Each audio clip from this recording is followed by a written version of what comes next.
Lorsqu'on s'adresse, par exemple, à des gens, à une foule ou à quelqu'un qui nous demande tout simplement de quoi il s'agit,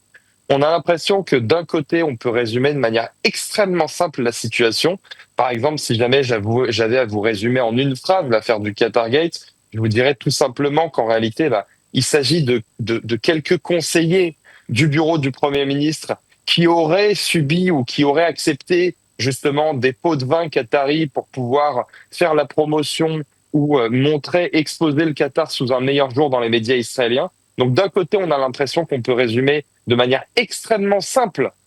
ces cas et ces affaires, et de l'autre côté, de par cette même simplicité, on a l'impression qu'il y a quelque chose qui nous échappe, parce qu'en fait, même si les conséquences de ces actes peuvent paraître d'un côté très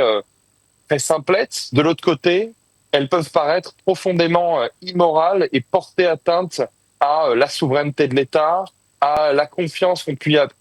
peut porter en nos dirigeants. Donc en fait, on ne sait pas tout à fait sur quel pied danser. Et je pense que dans un contexte de guerre dévastatrice comme on l'a connu depuis le 7 octobre et dans lequel on est encore profondément plongé, même si la population s'en sent un petit peu plus déconnectée, je pense que le peuple que nous avons besoin de réponses à ces questions.